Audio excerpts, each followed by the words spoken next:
And then there was silence. Hello, everyone, again.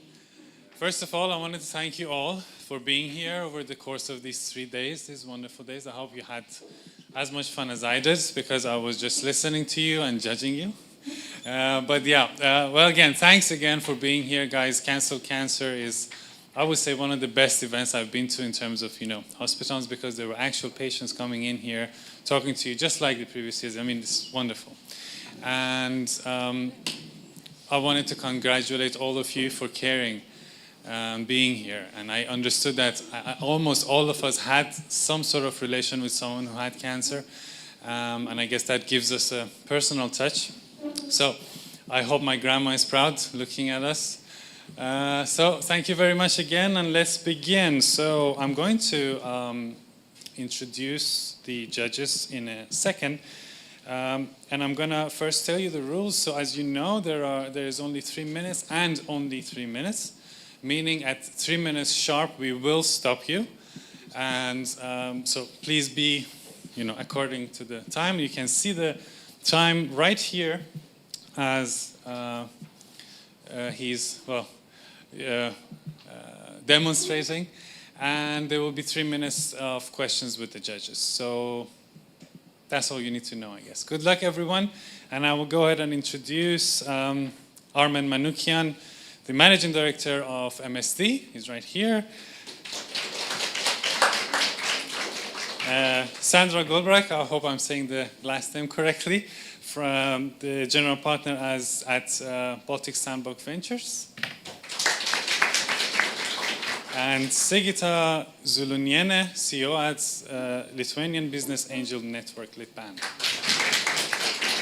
All right, amazing. And now we're going to start with the first theme. This is how it's going to be. I'm going to say the first team's name and also the team after.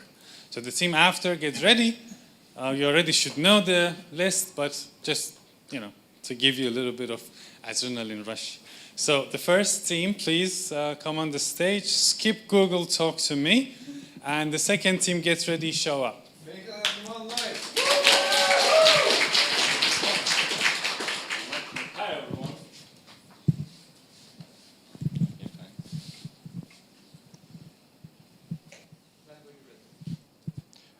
Hi, everyone. Somebody has heard the diagnosis of cancer of you, your families, your friends. Put your hands up and never let you down 3 minutes when we have pitches. And I had meet my team member 2 days ago. His history. Yeah, I'm lucky. I'm a brain cancer survivor. And in cancer is a lot of information on Google, but at night you will not find any reliable information. So we want to help full Iron of Žalgiris. It's a number of a year with cancer diagnosis. Why we are doubling this is because not only the patients, it's a family as well, have that problem and diagnosis. So we suppose Hello, how can I help you? And I'm sick with cancer. To use the AI assistant. I'm truly sorry to hear that you're going through this difficult time. This assistant we created during hackathon. What organizations It's are a in pilot version Lithuania? of AI assistant and can be used integrated in all systems. The main ones include Pagalba, Thinking Oncology which we can find with AI assistant with governmental funds which are available, as well as other funds to use. And it will help for, we'll suppose, after 10 years, 300,000 persons of users is full counters. And as well, we're asking to act, to launch the project, pilot project in the hospital, and by supervision of Minister of Health, and to see the response of patients. Thanks. I'm Kęstutis. Yay. I'm Donatas. Thanks.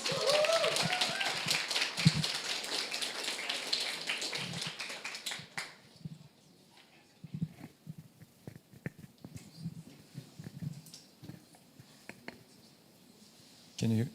Is it switched on? Good. Thank you, guys. So very interesting project and idea. The question is for me, hearing and also listening also yesterday you. The question, can it be done without that tool AI, because there is a ChatGPT, any other available tools that I can ask the questions and then get similar information, right? So my challenge to the question, is it something like you're replacing, or you're going to have some additional value by introducing this? It will be data approved by doctors as well, with practitioners. And why we are asking to skip Google and to use the assistant. The data will be validated and verified by the responsible persons, as well patients' organizations too. So as I understand, you connect all the reliable existing data, and then basically there is a little bias here, which is approved by Ministry of Health, and then, okay, clear. Yeah, and we guide through financial, legal, and social aspects as well. Who is going to pay for this? Who's your customer? So our customer is hospitals and NGOs and government, ideally. And we want to start from one hospital pilot to validate the need and validate solution. We have a commitment, so yeah. And in the same thing, when using this project pilot, maybe using the unpersonal data to sell that to, for example, pharma companies and others. Will this journey be personalized according to the, I don't know, species of the cancer itself? Yes. Because it might, the journey later on, it might differ a bit. So both will remember the previous conversation with you, and will remember what you said and tailor the journey with you.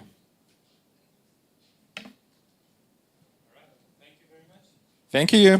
Thank you. All right, so that was Keep Google Talk to Me. Thank you very much. Show up. You're next. You better show up. And game on better health, please get ready, as you will be next. Thank you.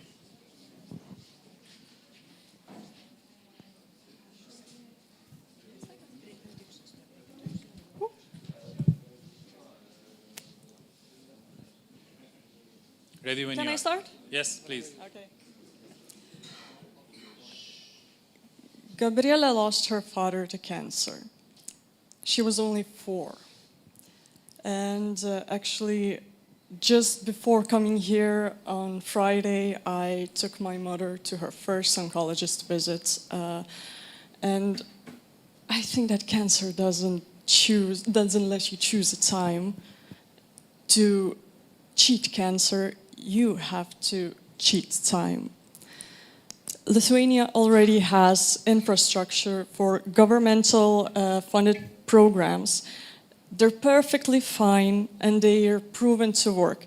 However, the attendance to those programs doesn't reach the efficiency of European Union recommendations. For example, the cervical cancer one barely reaches half of its potential. Up to today, there's no effective way to effectively improve the attendance, and I guess that's why we're all here. Imagine Anne, mother of 2, taking care of everyone but herself. Cancer doesn't even cross her mind, or worse, she is afraid to hear bad results. By finding more people like Anne, and knowing exactly where to find them, we can bring awareness to specific groups with communication that touches them. Churches, daycare centers, or even their workplace. State Data Agency has enough data for us to carry on extensive research on extensive observational research and finding clusters of ants who can be reached to some particular network. The solution, community-based information spread. It would involve patients, their relatives, people with success stories to spread the awareness about the importance of early cancer detection. Our approach is not a business model. It's a research project. It is about finding strategic evidence-based solutions with government not only being the funder, the partner, but also the beneficiary.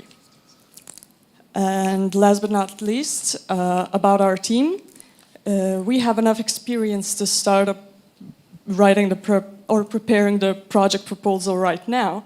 And if we touch you in any way, feel free to reach out to us. And thank you very much. That's your time. Sorry to cut you, but it's okay. I didn't want to say anything amazing. more. Just let's cancel cancer together. Thank you very much. Let's show up, everybody.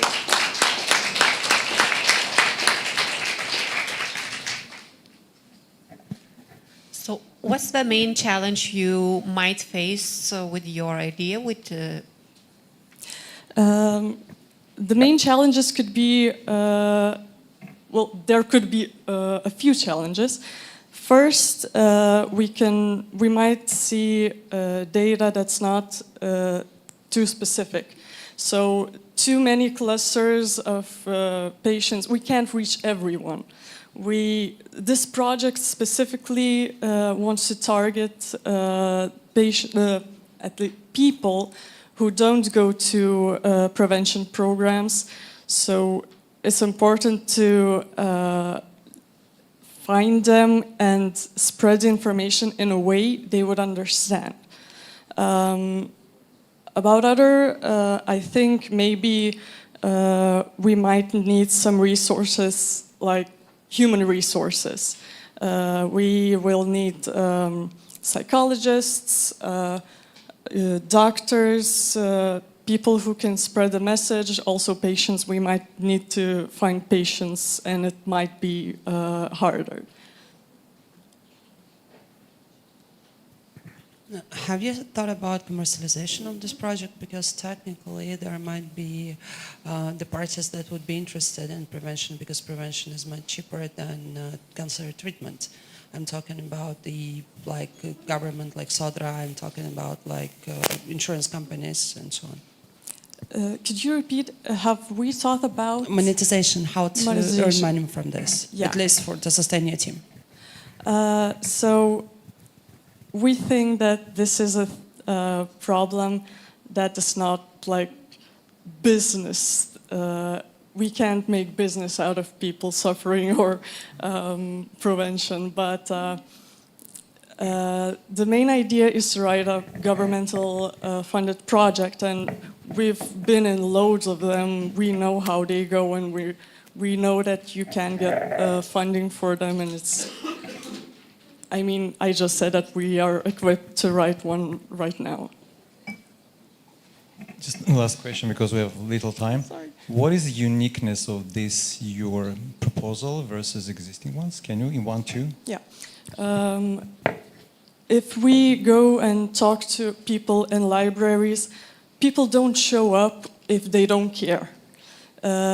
We have to find people exactly at, for example, their workplace, and make them be there because they have to, not because, hey, there's a program about cancer prevention, come show up. No one will show up. You have to find specific places where to find these people and make them feel. Okay, thank you very much, Monica. Thank you. All right, that was Show Up, everybody. So, Game on Better Health, please come on the stage. The stage is yours. And NeoGen AI, please get ready as you guys are next.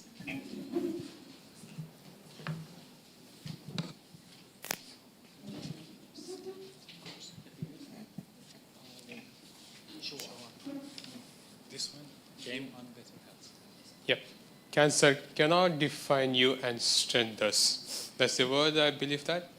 And once the cancer patient hears that has been affected with the cancer, he thinks about like his lifespan has been shortened. So it thus goes to like anxiety, stress, depressions, and isolated himself because due to of hair fall and body changes overseas. And Dr. from Hendricks from Heath Research Center from Germany, he mentions like exercise not only improves the fitness and also improves his mental and well-being of his body. Yep. And this is the cancer patient studies where like 25 to 84% people has been like seen decreases of after cancer diagnosis, and also like cancer has been shown to be safe and feasible in oncological settings. And we have developed a technology where people are always being on the phone, sitting and idle on one place. So we build up a game which can be really play in this real world in this what they place in their games phones. Yep. And the gamifications for healthcare analysis is like in 2022 they have been spent like $10 billion, and in the 2020 it has been forecast around 27.5. It's all over like 10.75. And in downside there is like healthcare gamification like 51% like for the exercise games and usual games and series for like cards and all. And for in Europe it's like $6.95 billion it has been forecasted. Yeah, this is our prototype of the technologies where you can see we have developed a hardware with only like game sensor, projectors, that's it. Not like upfront cost for any hardware sensor and all. And for older peoples, we have like physical rehabilitation and customized games for every person's how they want. And this is a project mockup where you can see like body tracking immersive games and the immersive therapy site for the older peoples for relaxation. And now we have stepped into the healthcare centers where we have developed and body tracking games. You can see like right hand side, like you have seen like people's game more games like eating overall. So we have like curtain of the tracking how they can and they can see the reports. And we have launched successfully in India for the events like LG, Tata, and KFC Daimler for the events and the marketing partners. And we focus on the customers, collaborative physical rehabilitation centers, and shows our stories, successful stories. And compared to the competitors, these are one-on-one competitors. They require of hardware upfront cost, and we don't need of hardware cost. We only give us the software cost. And also they are like precise to them. Thank you very much. That's all the time for us. Yeah. So that was Game on Better Health. Thank you.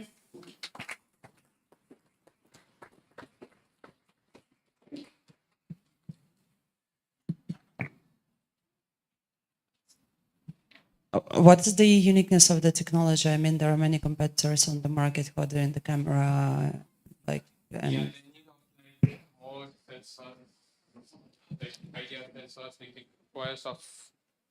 They require of more upfront cost for the sensors and precise positioning of them.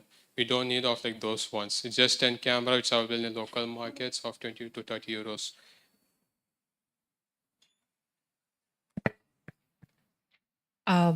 Would you please explain your go-to-market strategy for example, European Union? Sorry, I didn't catch you. Go-to-market strategy, please. Yeah, we can recommend to the rehabilitation centers, like, and also like physical treatments where like physiotherapists, we can capture the customers over there.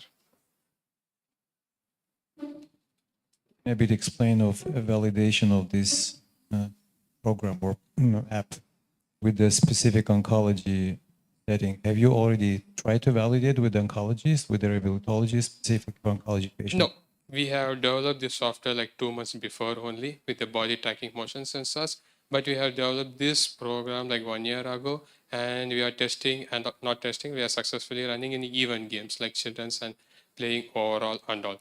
Yeah. And for the oncologist, we have not tested with the patients. But like in future, we will be doing with this help of you guys.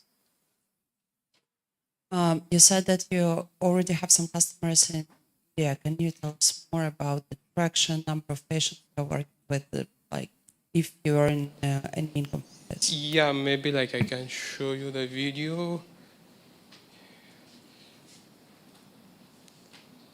I don't think you have time for the video, just how many patients you have? No, it's not like patients we have captured, only the peoples who came for the events, like KFC, like catching chickens in the bucket, or like in the Tata Stills, like fitness games, like moving bikes and the cars. So you haven't tried it on the patients of any kind of illnesses yet? No, not in patients, like physical activities, like fitness influencers we have tried, and not like patients. I think this is important piece because that was a question of validation with oncology because it's very specific and that's what should be validated with and also research done behind.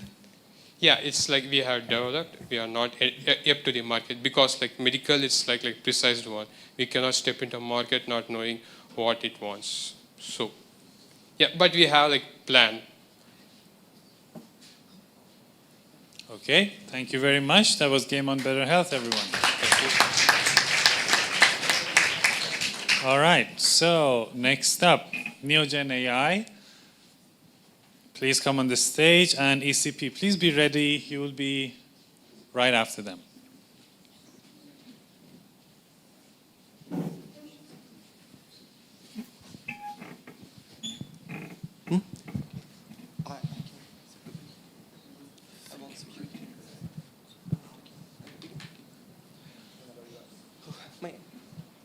Go ahead. Okay, thank you.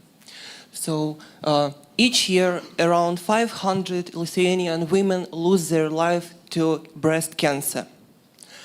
If some of you think that is not such a loss, not only I should remind you that even one human life is invaluable, but also the government will not agree with you as well.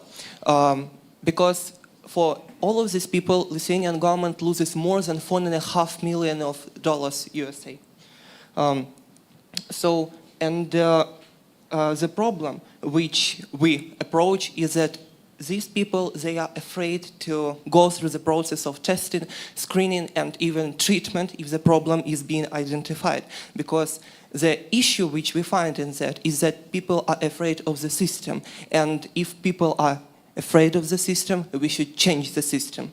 Our solution is that we introduce a AI-driven software which will allow us to predict the possibility of getting the breast cancer by the woman according to the genetical data of her family.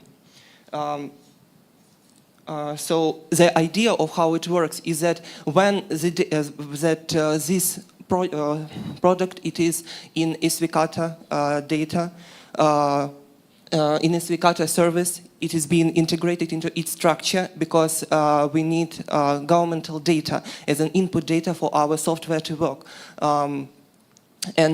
So our project cannot function without intervention of the government, and they are being the main beneficiary of our product.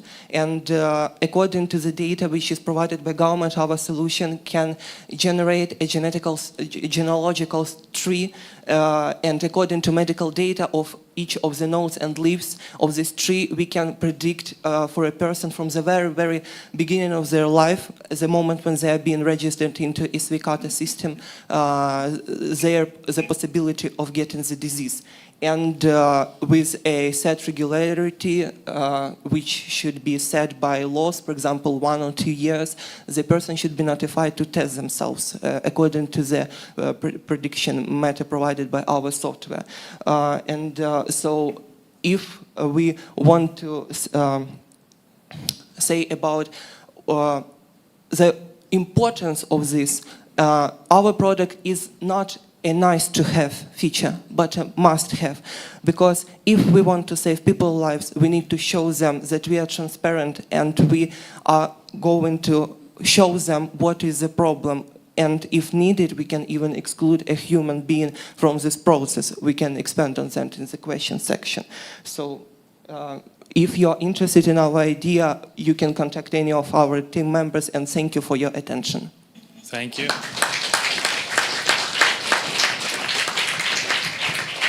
That was NeoGen AI, everyone. Judges? First of all, super cool that you are trying to do functional genomics. Secondly, I have an answer to your question.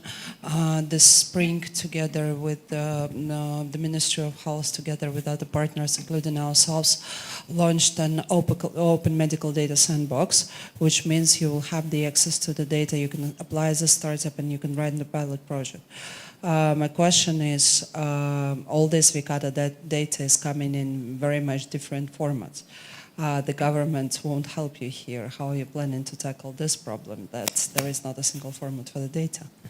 The general approach is that the data characterizes some person, and so we need to understand which person is being characterized by which medical records, and according to that and their family relations, we need a genealogical tree. So it doesn't really depend on the format of the data, but we need to receive the information about each singular person. And problem we are facing is that this data is being protected by NDA, but we have a possibility to exclude a human being from that, from the process of transferring the data and accessing that. So for example, we can implement a blockchain approach which automates the process of data transferring, and hence we can follow the NDA statements. So the problem is not how to format the data, but how to get it, and not and how to follow people's rights for their data being kept private, but still by having a possibility to motivate them to save their lives. How many generations or branches of people around the person you need to make accurate enough decision or hypothesis that she might have this tendency to have a breast cancer? For our software, we define that it would be enough to have at least 2 generations before the persons themselves, but it is very important to have, so we are talking about mother line and grandmother's line. We need each single blood relative in that line. So if mother or grandmothers have brothers or sisters, we also need their data, because even though direct parents, they are maybe not corrupted with the disease, maybe some other relatives can be, and it is a case when family splits and people don't communicate, but then the issue arises, and our system doesn't take that into account, but just look at the raw data, and even if the family members don't communicate, still according to the medical data, it is possible to find in a genealogical tree these lost branches, which will allow us to find the true prediction probability percentage. All right, thank you very much. That was NeoGen AI, everyone.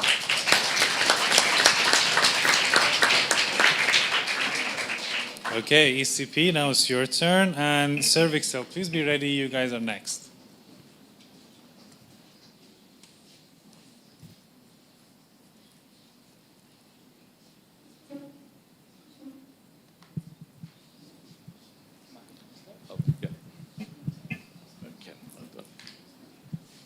Hello everyone, my name is Ali Reza, and I present you early cancer prediction system.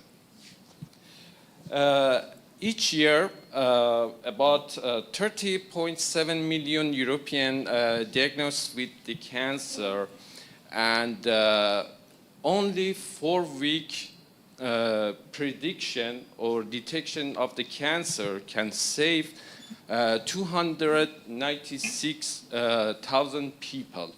So imagine if we predict cancer only 6 months before happening, how many people can be saved? The market size in Europe, it's big.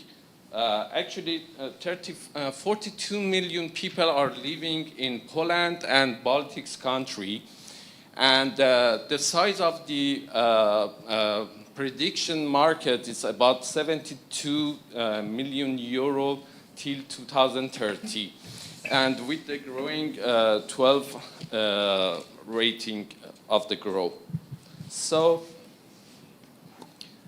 about our solution, we made early cancer prediction system with learning machine with 2 million different sample of the X-ray biopsy, CT scan, blood test, and etc. So the machine can check with the lifestyle and the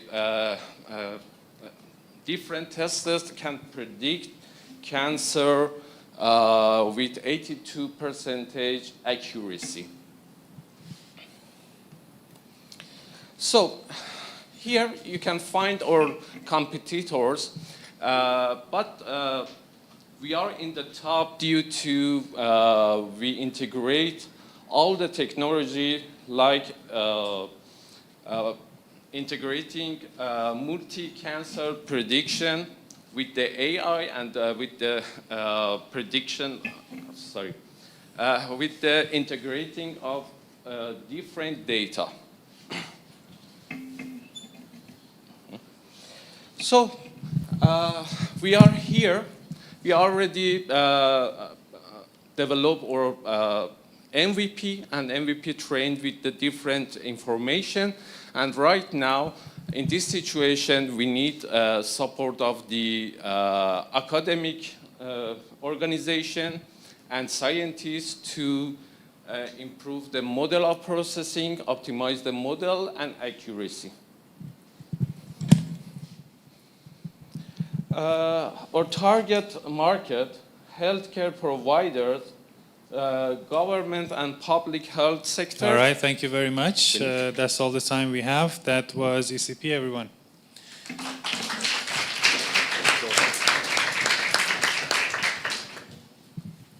How exactly do you build your data sets? Sorry? How do you build your data sets? Actually, we work in our country with the real data. We extract the data from the hospitals and sandbox in Middle East. But it's not from here, because I know here access to the data, it's impossible. So, correct me if I'm wrong, the patient is coming to the hospital, doing all the diagnostics, all the possible diagnostics, and then you combine this data and based on this, try to build some prediction. Yeah, actually, the business model is software as a service, and we provide for the health sectors. They can enter the data of the health checks, lifestyles, behavior, gender, and environment, and also the common cancer in the country. And then machine, based on the trained information, can predict the cancer, and then we can do some prevention to avoid any cancer happen.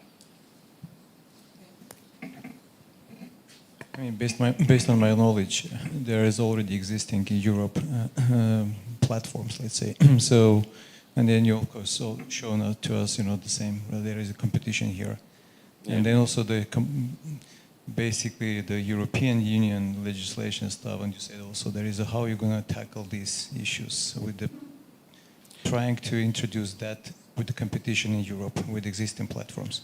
Yeah, actually, the most important thing is we predict the multi-cancers. It's not the single. Most of the competitors predict 1, 2, or 3 different cancers. But our system predicted maybe 6 months later, based on your genome, based on your lifestyle, based on your diagnosis history, you will reach this kind of cancer, and then the doctor can prevent. But the other competitor focus on 1 or 2 model different cancer. Can you elaborate more on monetization? Sorry? Can you elaborate more on monetization? On monetization? Monetization. How are you going to get money? It's a software as a service, and per user we can charge the customer. But normally we have to sell the service fully to the, for example, health sector, because we cannot keep the information because it's a GDPR and we cannot save this information. So we can sell as a software or software as a service per user. All right, thank you very much. That was ECP. So, Cervixel, you're next. Good luck.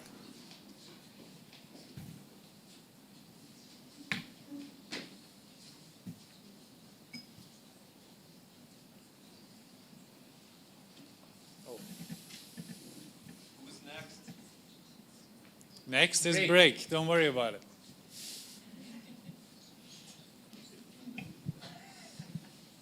Coffee break.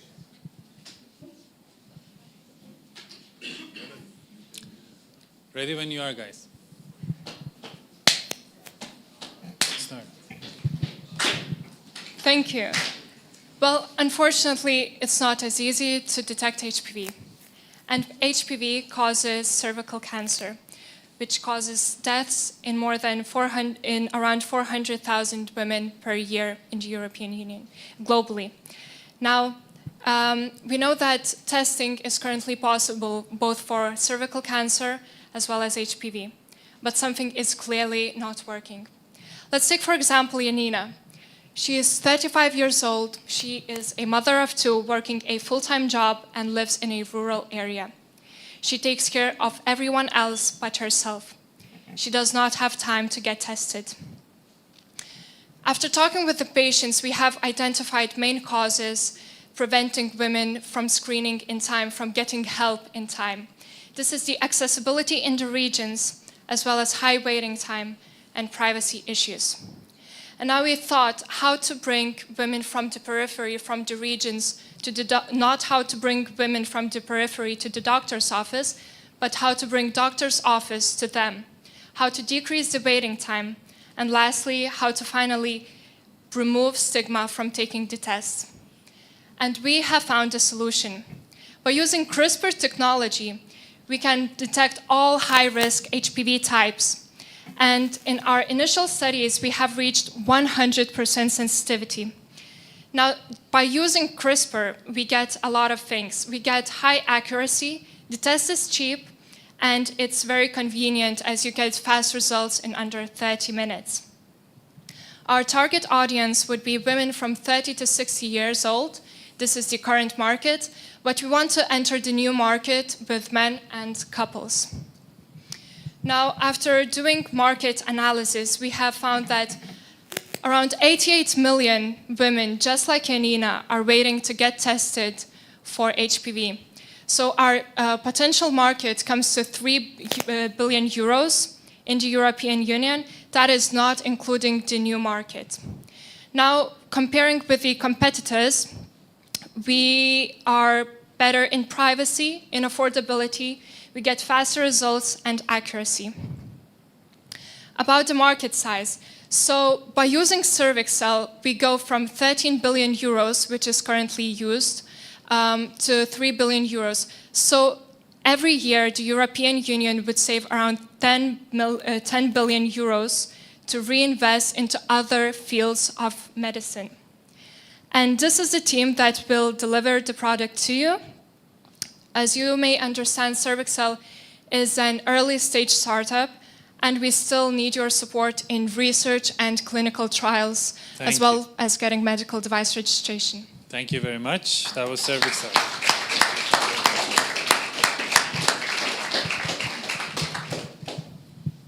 So when you say an early stage, where are you now?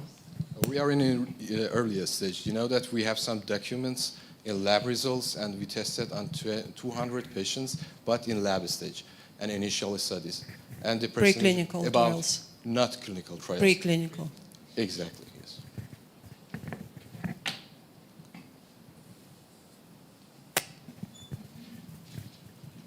From my side, I mean, just simply, if that's going to be in the future, right? So it's we can really access more. For me, the question is still, the question on sensitivity 100%, which is, and then also it's quite really high. Exactly. And it's the cutting edge of technology. The CRISPR technology uses genome detection, and it's the clue. And we can reach to 100% sensitivity, but 98% specificity, the accuracy will be about 98 point, for example. Because even the existing test doesn't show that. That's what my question a bit, Exactly. a bit, my concern that is it really sort of something like you are showing up it, or it's really one? We have a lot of studies. We have a lot of articles in CRISPR technology, and we have some documents, and you can reach it out easily. The CRISPR advantage is this, highly accurate. And we have a market for Zika virus, and you can search it for Shello company in Germany. And it's very accurate. And the clue is this. But other rapid test, as you know, uses antibody, and it's protein-based. It means that the accuracy is about 70 to 80%. And it's very different with genome testing by CRISPR technology. And you know, you have a professor by the name of Shishnis. I don't know if you know him or not. You can validate this data with Professor Shishnis. Thank you. Do you have any legal protection for your intellectual property, like patents or something? No. Not yet, but we can get some patents, yeah. No problem. What is your IP? I mean, you're using CRISPR technology, but what is the uniqueness and your, I don't know, algorithm, your... Exactly. You know, for patent, we have two ways, the product or the process. Our patent will be the process. And the way we purify the genome and destroying the cell walls and getting purified genome. It's very complicated and laboratory. Okay. All right, thank you very much. Thank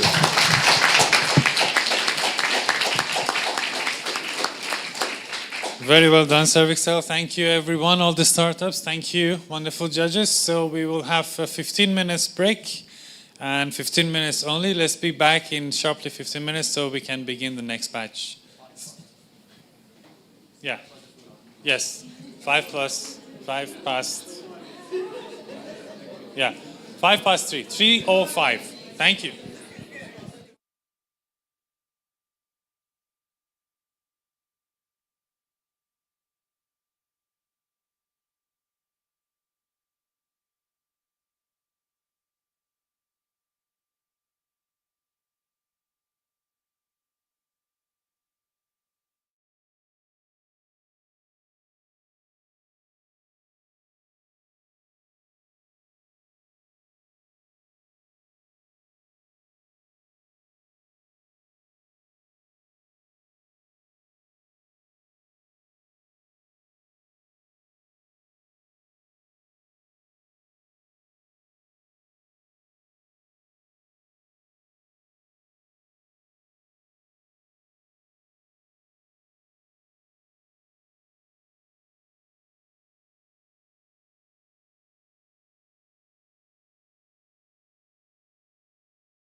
of them outside. I shout in 2 minutes.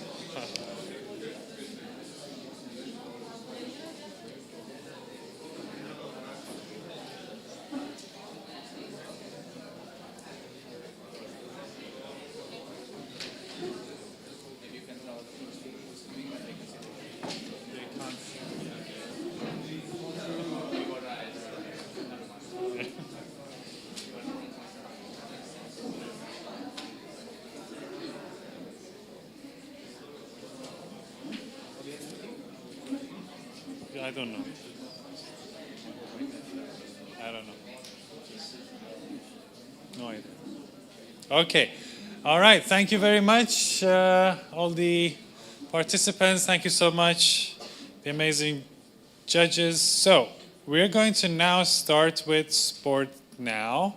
They will be online. And after them, there's going to be Triangle. So please be ready. And the floor is yours, Sport Now. Okay, thank you everyone. Hello, we Sport Now will address the challenge of lifestyle solution, more specifically on the relation between sport and colorectal cancer.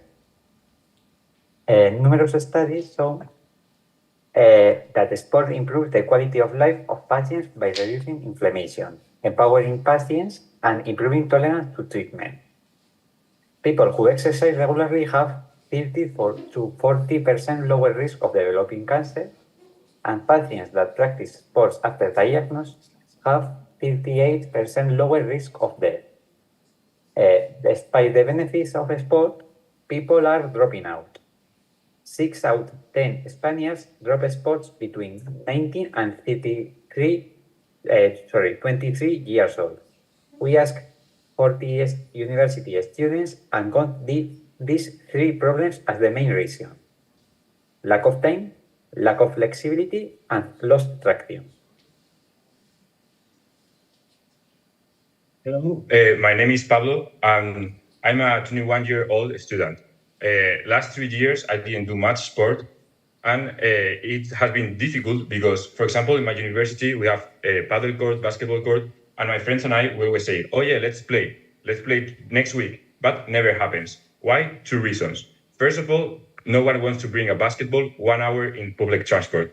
And second, it's very difficult to plan ahead because we can say, oh yeah, in 2 weeks, but never happen. And when we got a class canceled, we can't play because we don't have the equipment in university. That's why we created Sport Now, right now and right here. Basically, smart lockers to rent sport equipment. You scan the QR and you enjoy. We want to start with ping pong because it's very fun activity. You can play in normal clothes, sport clothes. You can be an expert. You can be the first time you play, you're going to have fun. You can play 5 minutes, 10 minutes, 20 minutes. It's totally flexible, but we would like to scale it to different sports like soccer, basketball, tennis, paddle, etc. Basically, the app would be the map with our different lockers in different sport facilities. In red would mean it's being used, in green is available. So you press the lock button, you scan the QR, and you unlock. For the student, it's going to be free because we want to focus in universities. We are a B2B2C model in which we will charge universities. Why universities will pay for this? Because we provide 2 values for them. First of all, we promote campus life, and second of all, we promote mental health and physical health of their students. So for the economic feasibility, if we have 100 lockers, our estimations of 125 euros per month for universities, in 3 years, we will be able to make 3,000 euros in profit. Okay, so how are we going to get to this point? First of all, we're going to make a pilot in our university in Madrid, San Pablo, and then we're going to expand to other universities in Madrid. Thank you very much, Sport Thank you very Now. much. That's all the time. That was Sport Now, everyone. Thank you.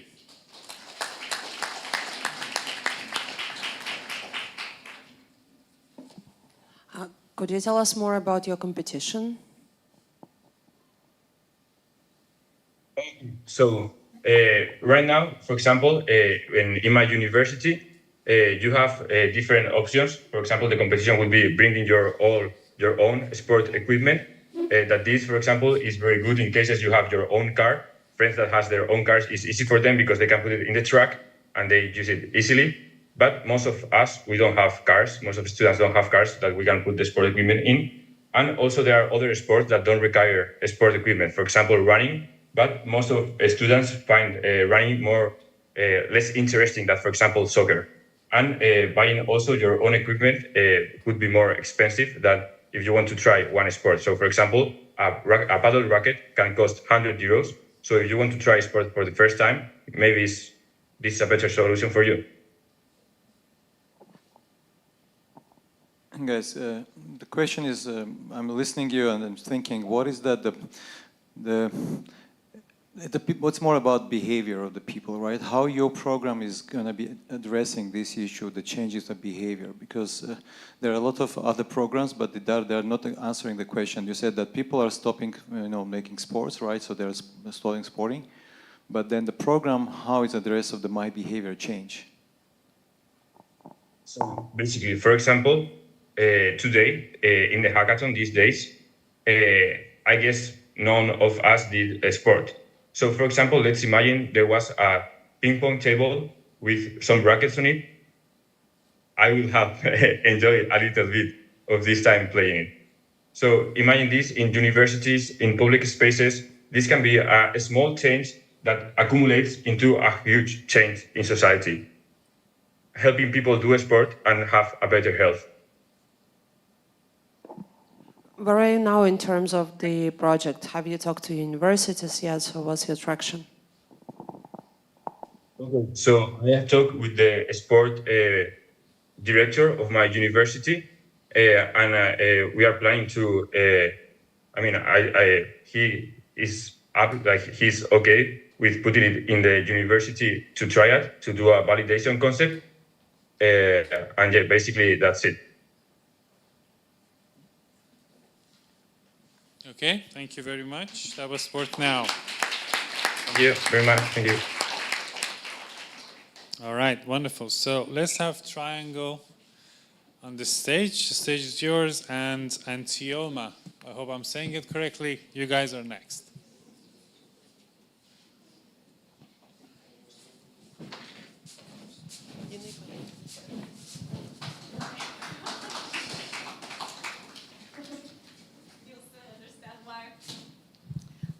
So we took on the problem of people not participating in the national screening programs and the challenge of making prevention actionable. Specifically for colorectal cancer, which is the second deadliest, there is a national diagnostics program, but somehow only a third of the risk group is using it and 2/3 are not. So our goal was to encourage them and to raise awareness generally. Another thing with this cancer is that it's related to this couch potato lifestyle because people in the Western world are sitting too much. So that's why we say to them, lift your bum or pakelk sedina. Now, when inviting to these diagnostics programs, communicators are usually targeting the risk group itself, but the problem with that is that it's passive, it's negligent, it doesn't work. 2/3 are not coming. So why we are unique, why our approach is unique, is that we're changing the target audience completely. And we're targeting the young adults who are the children of the risk group who care about their parents and they can help them, push them. Now, colorectal cancer is a difficult and uncomfortable topic to talk about. So to reach this audience, we gamify it a little bit. We make it more fun. That's why we're introducing a new annual event, similar to how you know Pink Run or Color Run.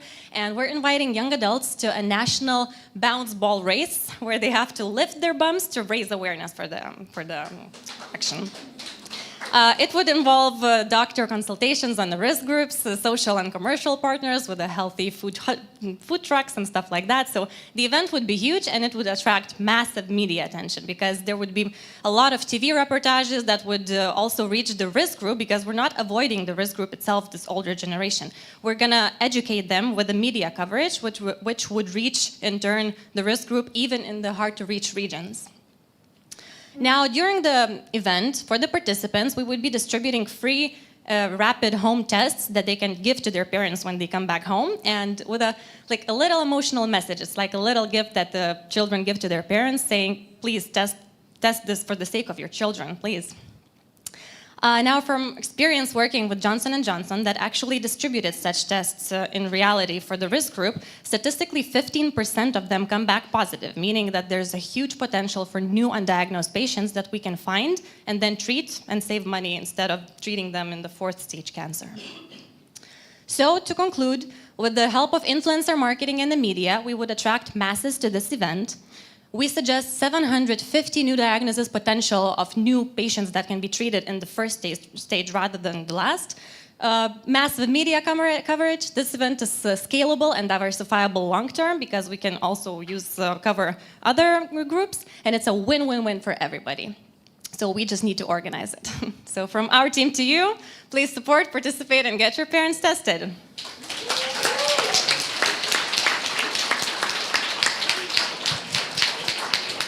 Thank you very much, Triangle, for the visual demonstration and this beautifully generated AI picture. It is generated. Judges, please.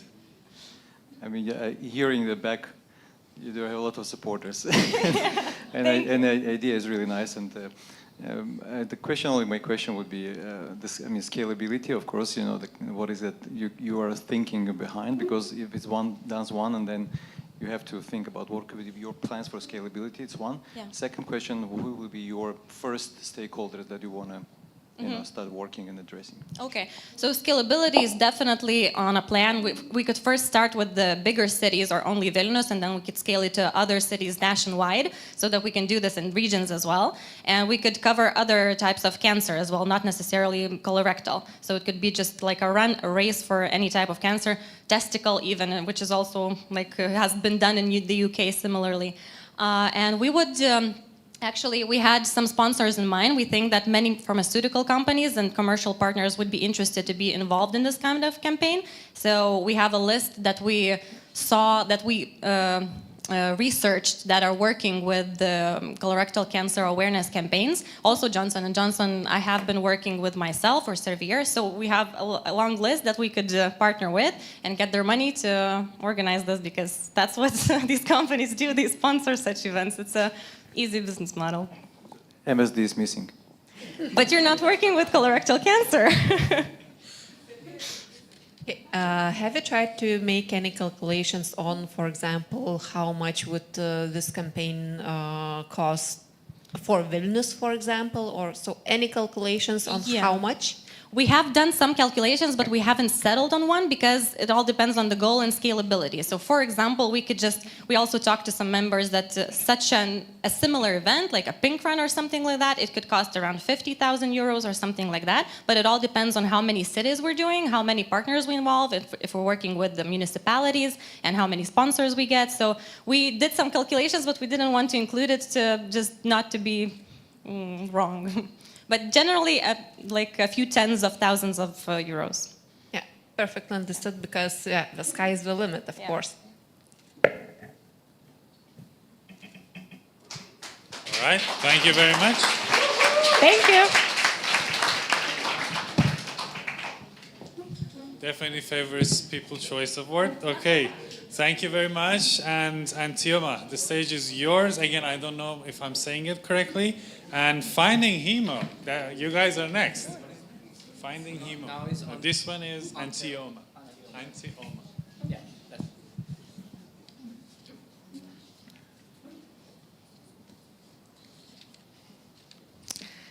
Meet Jonas and Laura.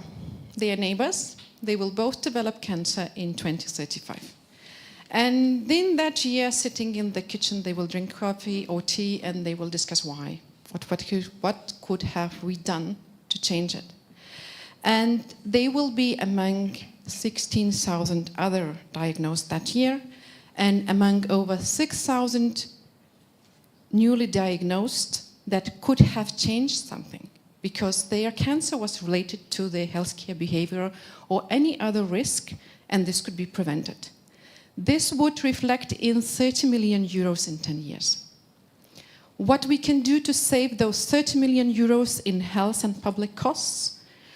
We suggest the model, Antioma, a model that would be incorporated into e-health system and would work two ways. That would inform the Jonas, the example that we have, And let's keep on Jonas and prostate cancer diagnosis.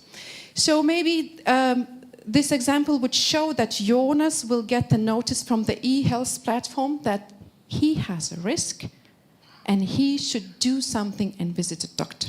On the same time, doctor or the GP's team would get the notice that this patient should be consulted. And then intervention would take into the part. Behind that, all the risk factors in the program will be assessed, showing the overall risk of maybe 37% getting the prostate cancer, while identifying the most risk behaviors, in this case obesity and not being vaccinated, and having intervention would decrease into 11. So what we offer 30 million euros in 10 years saving in the public money with a very little investment on 1.3 million euros to Antioma, but that we would use for R&D, IT, competence team, tool development and boosting the system with a team that has research, medical and business competence. And it's Movember. Don't grow mustache. Just do something about it.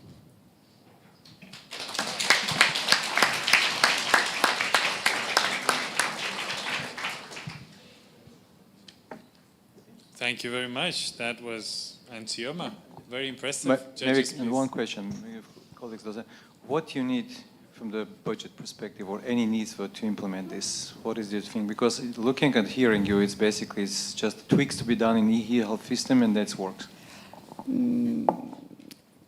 Yes and no. So what we need time to get knowledge, to assess the risks of the Lithuanian population, because this is e-health. So all the pharmacological data should be adjusted to the e-health data that we have. And then building a tool also takes time. And the idea is that with this competence, we would build a ready-build model that could be incorporated into e-health. We have sort of several steps. So one, and we also talked to the data agency, that one step could be piloting it in the data set, then going to the small hospital or facility, and then having piloted and tested ready-made model. Two questions. First of all, how are you going to spend this 1.3 million and where they're going to get you? And secondly, who is going to pay for this product? So I will give the mic to Lucas. Yeah. So 1.3 million would go to actually developing, purchasing the IT tool, financing the R&D, purchasing working power as IT competence, and also communicating the tool to both patients and HCPs. And while we would invest that much, we would propose it as a product to the healthcare system as a way to basically save 30 million euros by spending, let's say, 3 million euros for just this tool. And that would be our added value, selling this product for a high price, but what we would still save way much more, and we could sell it to other systems if we were talking about scaling up or looking for other markets. Do you see any competition on the market? Okay, so what we have right now in Lithuania, we have 4 screening programs for prostate, cervix, breast, and colonial cancer. What our tool is suggesting, not only the screening, but actual prophylaxis. So we want to do the individual, optimized, and tailored. It will be our tool that is individual, optimized, and tailored. And it will not only screen, but actually work. But what about public procurement? Because we all know that public hospitals and government will buy only through public procurement processes. So do you have enough skills and competences to win those? The plan Maybe with is a yes or no question answer. Yes, we will do that. We are planning to do HTA assessment for fill-in in the e-health system. Wonderful. Thank you so much. That was Antioma, everyone. Okay, so next is finding hemo. please join us on the stage. And BioX Foundry, please get ready as you guys are next.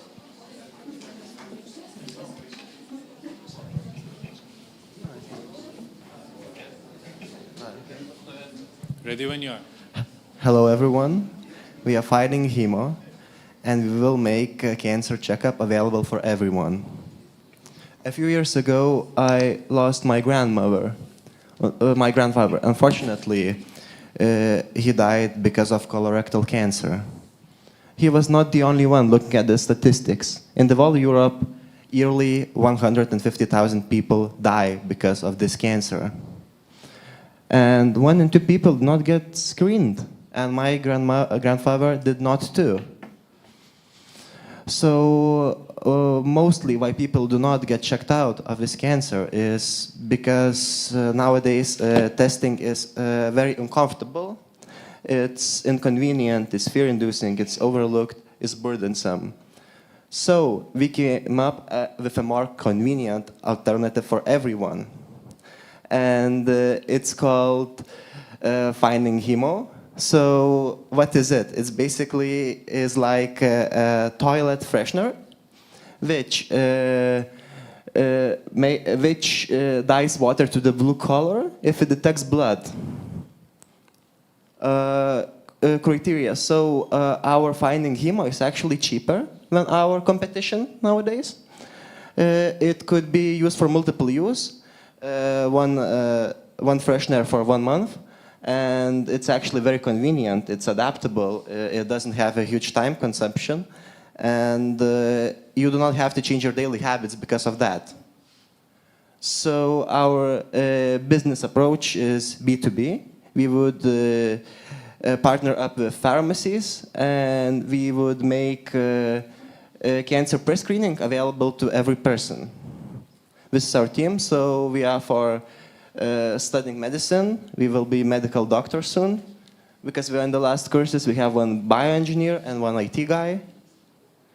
And for the end, what I would like to say is that our product will make your family stay together.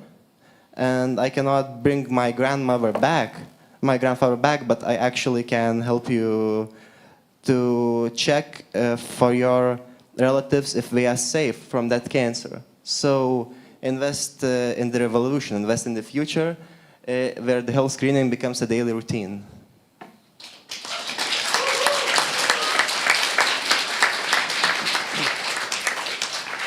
Thank you very much. Judges?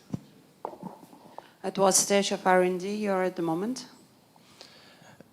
We actually just developed an idea. It would take 2 years to create it, fully create it with all the trials. Because it's pre-screening test, we don't need to have a medical or clinical trials. You just need the simple ones.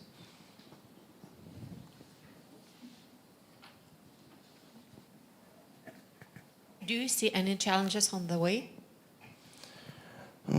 Challenges is that we need, primary capital to.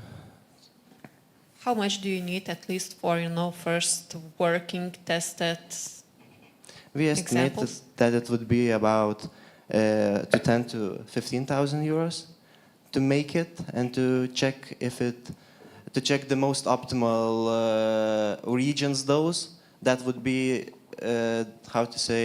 the most efficient to make and to sell, to make the most money of it. Have you checked, the available anyway such technology, and also we discussed yesterday about the potential availability of patents and things that are happening here, because it's very important for let's imagine if there is an investor, right? They want to invest something which is really, protected. So from the chemical perspective, I understand investing 10,000 euros is not a big deal, but then if it's somewhere existing, maybe you can go and take it from there. I'm talking about from the behalf of any investors. Yeah, I think this answer can be answered by my colleague. Okay, so. But as we checked, I guess there are no such prototypes of such thing on the market, so we will be the first ones. So further research should be done to assess if really there aren't such thing on the market, but we believe we are the first ones. So. And we checked all the available options. There is no one like us. No one created it before, so it would be the first one. Yeah. So just actually, you can get some free of charge legal consultations, so you can start already building, knowledge around that. Yeah. If you are be interested, so just let me know. I can show you some ways, how you can get these free of charge consultations. Yeah. Okay. We would be interested in that actually. Thank you. All right. Thank you very much.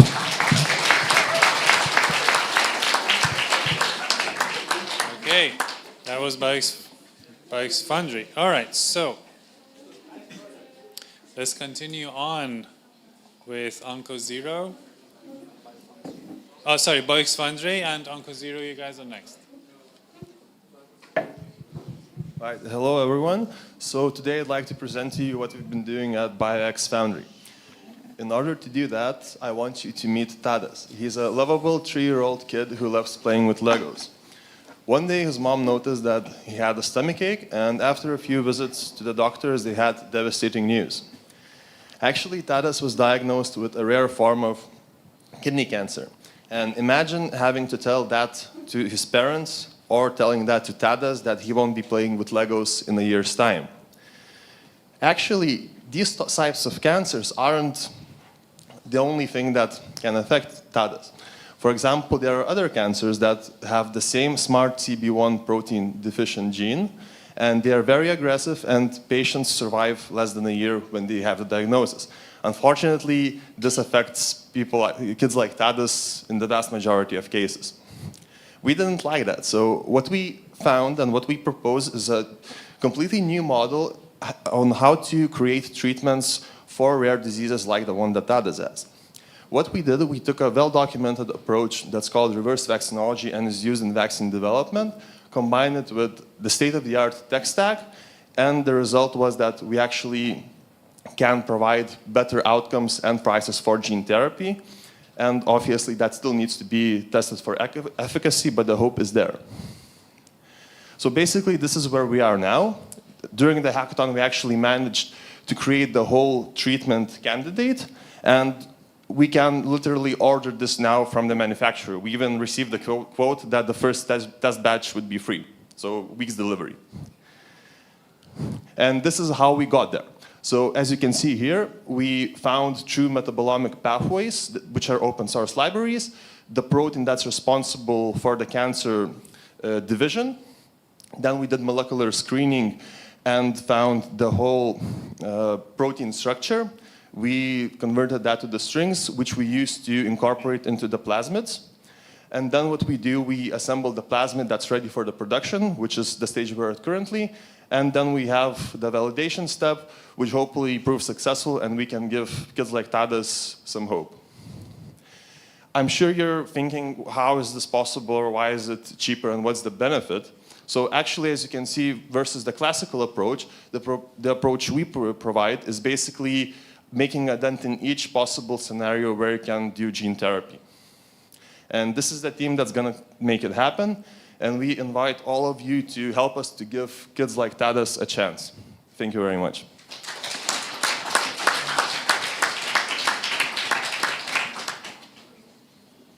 Thank you very much. That was BioX Foundry. Judges, please. I mean, the question, of course, it's not a question, maybe more comment.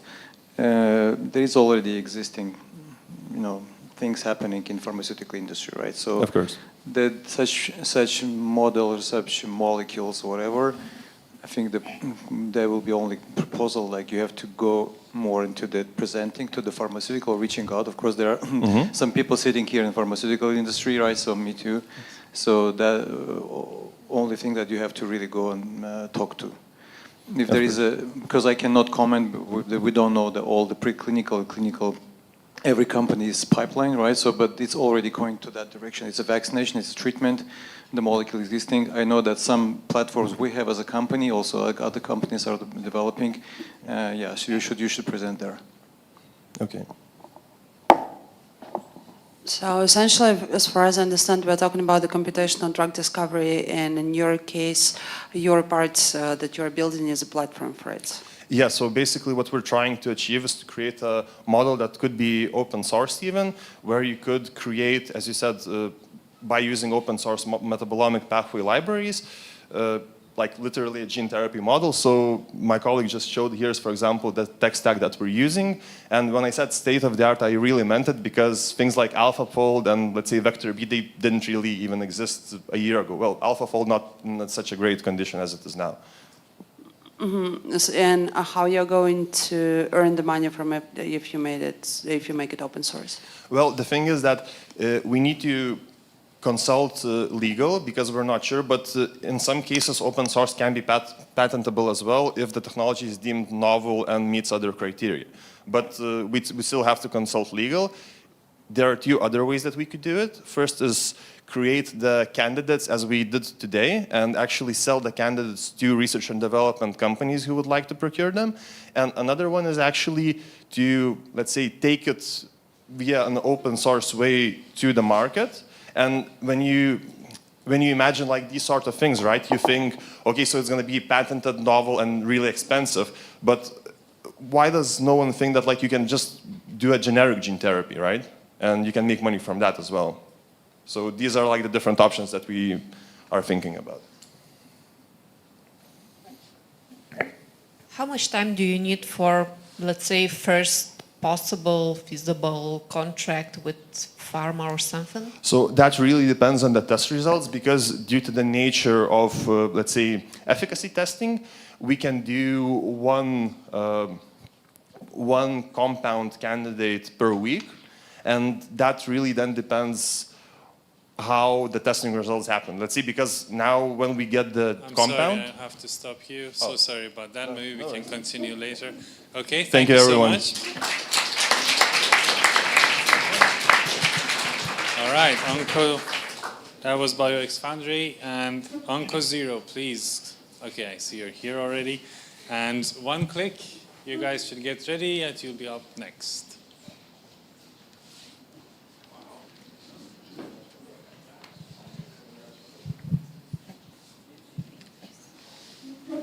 Ready when you are.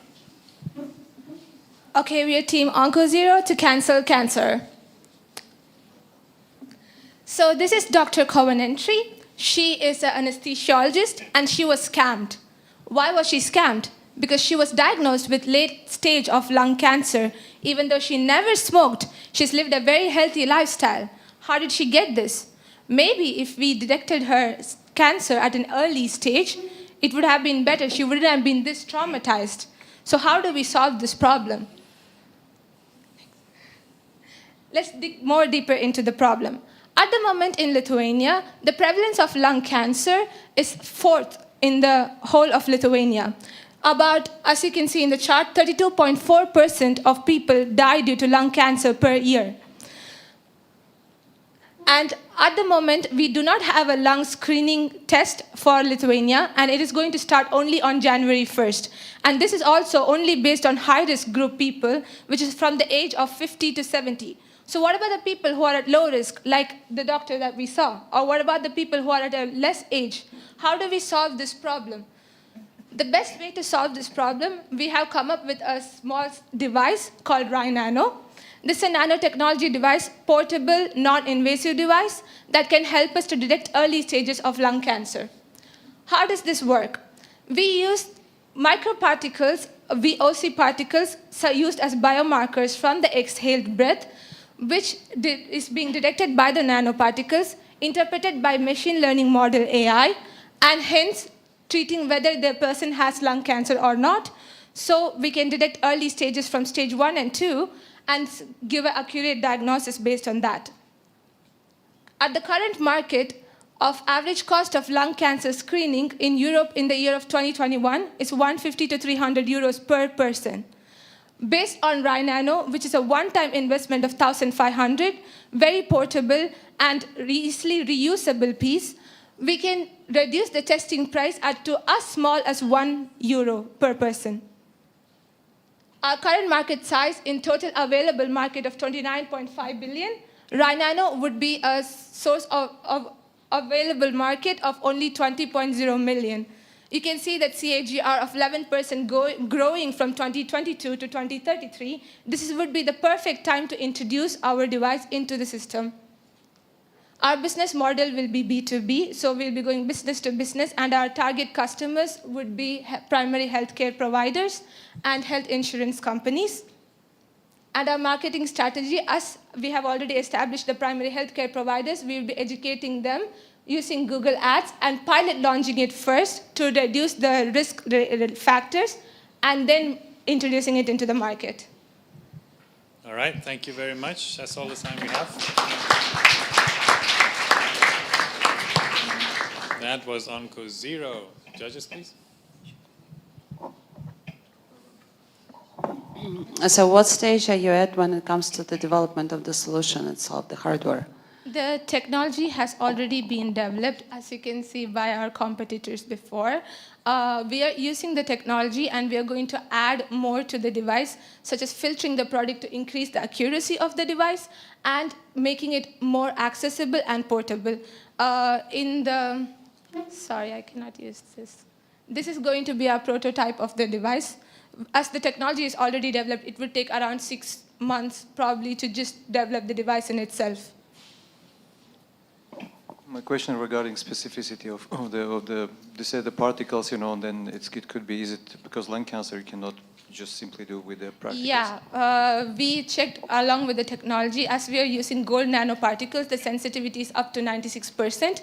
Specificity at the moment is 86%, which could be increased by integration of our AI, because we are using a deep learning machine model to differentiate between normal respiratory rates and for the ones who have the cancer, hence adapting towards the model.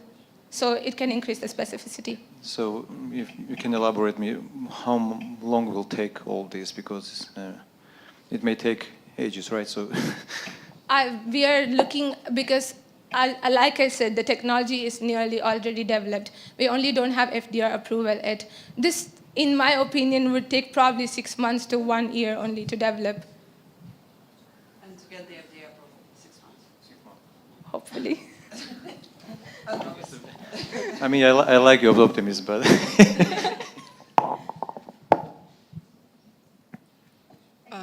is it possible to use this device like few times, or is it? Yes, it is a reusable device. It can be used for the longer time. It's only one-time investment on the device in itself. Only we will be reusing the mouthpiece, where we are exhaling into the device. And we are going to integrate a filter system within the device to take out so it's a reusable device. Thank you. All right, thank you very much. That was OncoZero. Okay, amazing. And can we have one click?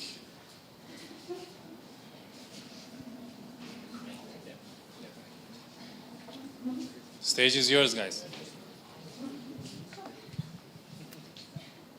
Deep breath.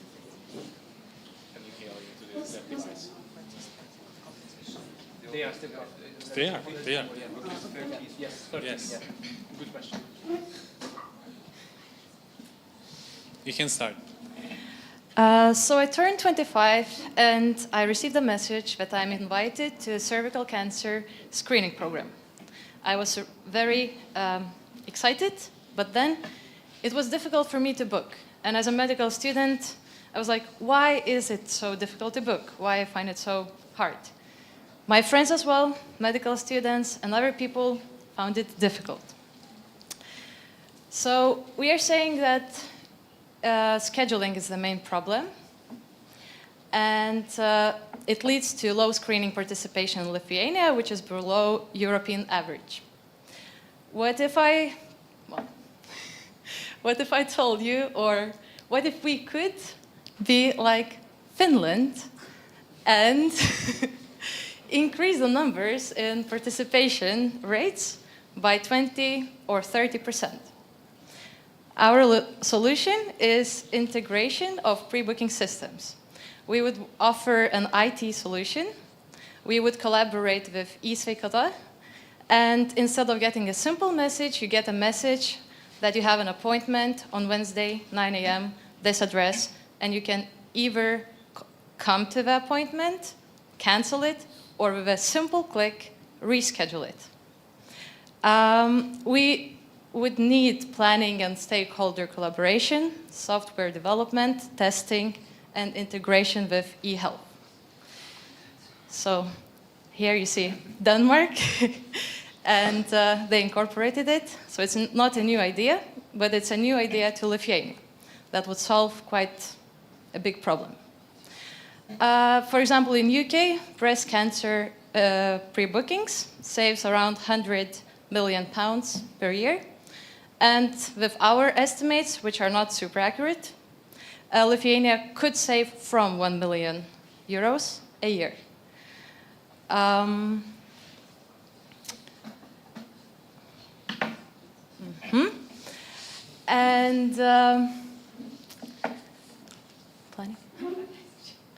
okay. So our idea is that one click saves €1 million a year and 400 lives.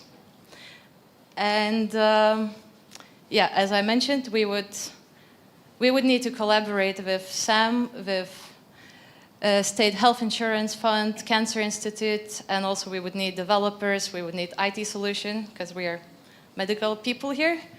But in the end, it would take 1 to 2 years to implement it. It's not such a big change. I mean, not such a big challenge, but it leaves with, it makes a big difference in the future. Thank you very much.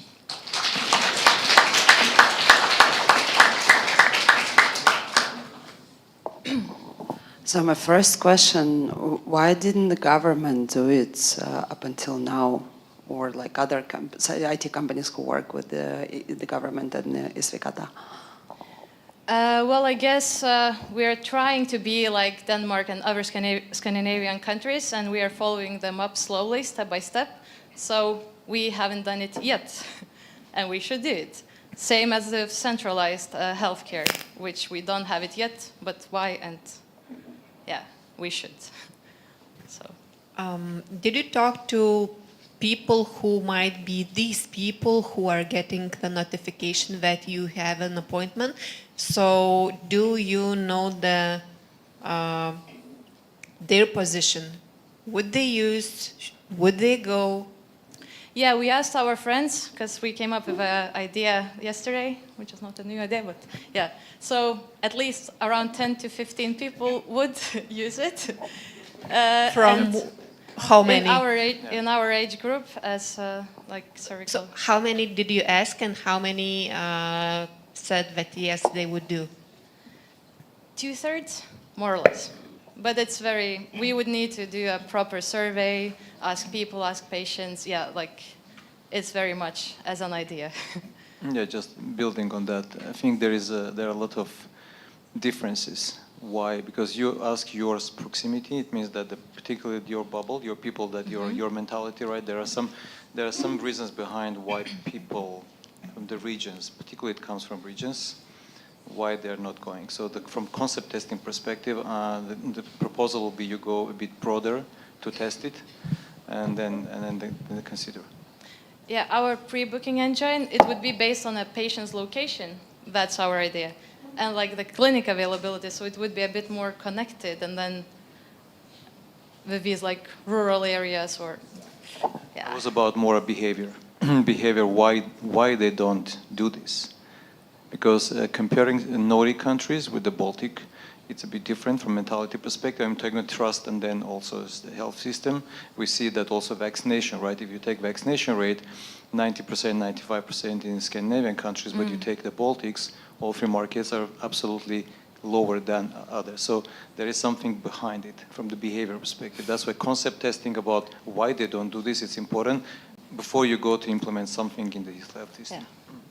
Thank you for the feedback. All right, thank you very much. So that was the Last of Us, part 1. All right, so thank you very much again, all the startups. Thank you very much, judges. Now we will take a 15-minute break for the judges to decide about the final results. We'll be back and we will have 3 more pitches, which are, well, in the non-competition area. And then we will be going ahead with the prices and, of course, what comes after that is the most important, networking. Okay, thank you very much. 15 minutes, guys.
If people on the outside can hear me, please join us on the inside.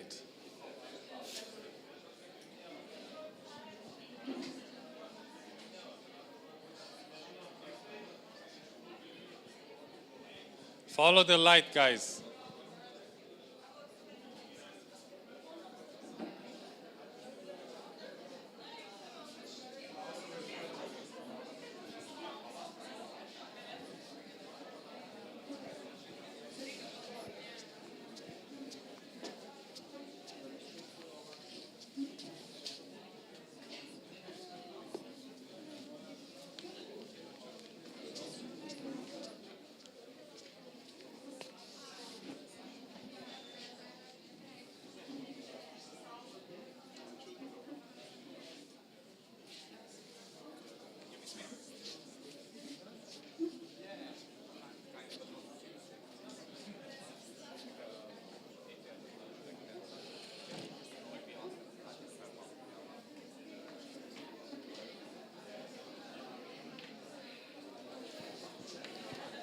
Okay, guys, so we are about to begin. Please settle down. Thank you very much.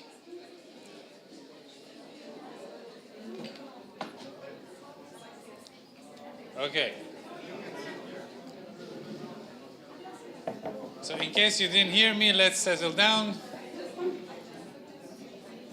All right, thank you very much. So I hope everyone has still kept their excitement and ready to hear the news.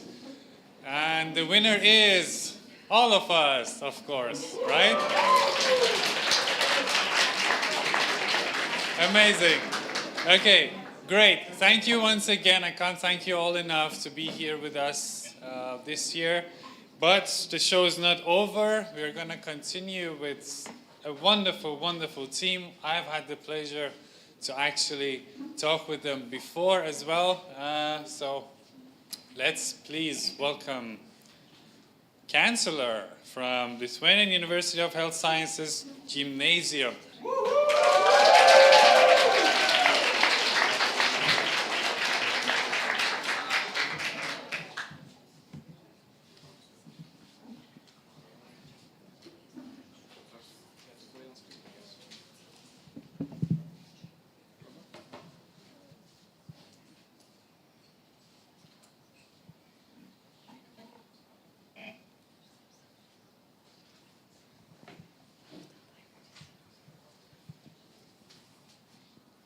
Ready when you are, guys. Go ahead. Do any of you know a person who has or had cancer? My grandmother's sister had cancer.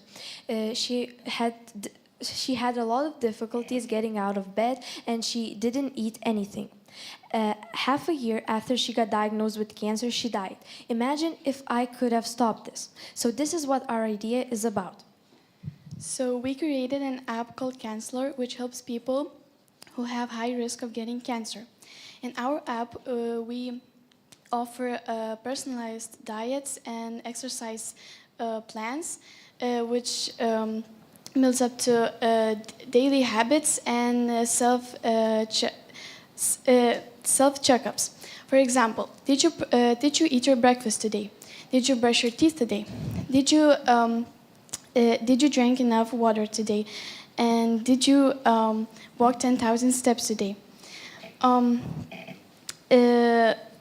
Also in our app, you can personalize your profile about your height, weight, age, and gender, and also your family history, because someone in your family may have had cancer, which can add up to the risk of you getting cancer too. Also, our app would be based by recommendations of doctors and other specialists. Our app would also send timely reminders for necessary cancer checks, like, for example, mammograms. Also, every month you could order a subscription box, which would include natural ingredients known for their anti-cancer purpose. Also, there would be healthier snacks, informational booklets, and items to encourage a healthy lifestyle, like water bottles or stress relief tools. So now I will talk about the price of our product and business development. So monthly subscription of our app is going to cost 14.99 euros. Yearly subscription is going to cost 120 euros. And you can also cancel subscription anytime. And for the first month, you get this app for free. Now, about business development, we are going to start in Lithuania, and then after a year, we are going to develop our business in other European countries. And then after 3 to 5 years, we are going to develop our business worldwide. We understand that we are going to have some issues because of the food culture and different ways of exercising. Also, if our idea comes to life, we consider partnering with cancer research organizations and wellness influencers to build trust and credibility. So there's 4 members in our team. I am the team's designer. My name is Orte. Then Emma is the team's, she is responsible for our company's business development and finance. Then Katrina is responsible for marketing. And Maya is the president of the company.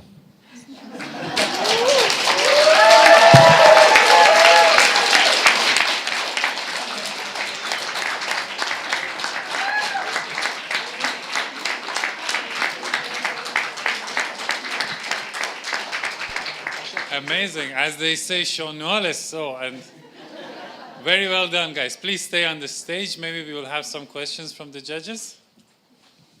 Go easy on them. This is not a question, right?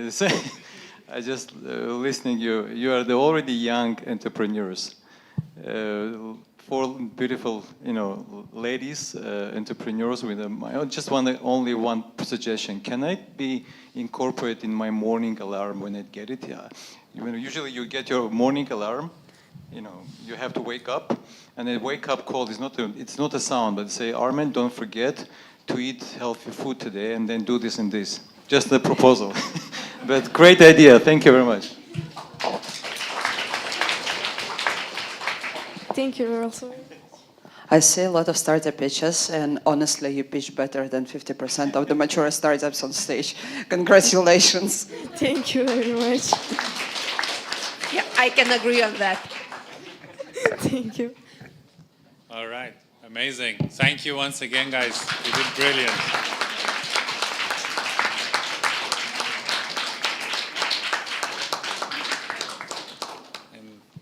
All right. So that was Chancellor. Thank you very much once again. And we have Gulliver. I hope I'm saying it correctly. Please join us on the stage.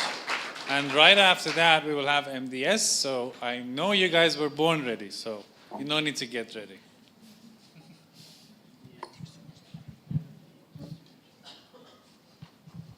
All right, we can start. Hello, everybody. So documentation takes up to 70% of time during a doctor's appointment. And that's what we find out during the interviews with the doctors. Doesn't sound right, right? And there's more. So apparently doctors spend only a small fraction of time actually on the patient itself. Also, there is another alarming trend in our healthcare system that since 2020, the medical forms has doubled in the amount of them. What is more, the doctors have a dedicated time for filling out the forms after the appointment, so just only between 1 and 2 hours for filling out the forms. And due to the nature of the situation, patients lack a simple human connection, they feel unheard. But we believe that doctors should care for patients and not paperwork. That's why we created a doctor's assistant for administrative tasks, which is called Vocally. Vocally does a pretty simple thing. It listens to a doctor-patient conversation, it prepares the structured information, and then it automatically completes a medical form. So we already have a functioning prototype, which functions as follows. So first of all, the appointment's audio is recorded. Then this audio is transcribed, so it converts to text. This transcription is fed to AI model, which extracts all the necessary data, and then the documentation is generated. So the only thing left for the doctor is just to review and approve the documentation itself, and he can focus on the patient. So if our tool would be used in our healthcare system, we believe that we can achieve the following things. So first of all, more quality time for patients. It could be saved around 2 hours on documentation daily. Then this time could be used for the additional patients that could be treated. Then it will lead us to faster queues, faster access to a doctor, and timely care when you actually need it the most. Talking about our business model, so our direct clients are public and private healthcare institutions. We would charge based on subscription model, charge per doctor. We believe that our pricing model could be from as low as 50 euros per doctor per month. And there's already a lot of systems functioning in the healthcare. We would like to work as a plugin, so we're seeking partnerships with electronic healthcare system providers. That's our team, and we invite you to let doctors care for patients, not paperwork. Here you can scan a QR code. If you have any questions for us and would like to test it out, you are welcome to do that. So thank you for your attention.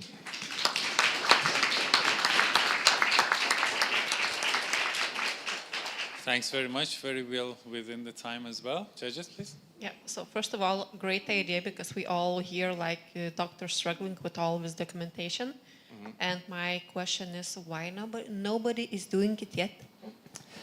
In Lithuania, nobody is doing that. Of course, in Europe and overall in the whole world, we have a few examples already. So those are the companies that already are working.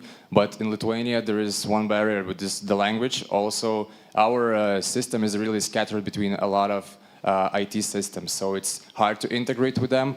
So here we come in and we're trying to do that. Yeah. How are you going to compete outside of Lithuania? So our focus is the low resource language countries, so it would be the Baltic region, maybe also the Scandinavia, but we don't have the illusion that we will conquer against the US or all the big countries that already have functioning tools. All right. Further questions? Okay, no further questions. Thank you very much. Thank you. That was Gulliver, everybody. All right, so MDS, the stage is yours. MSD. MSD, oh. Thank you. In my defense, that's what's written here. Don't shoot the messenger.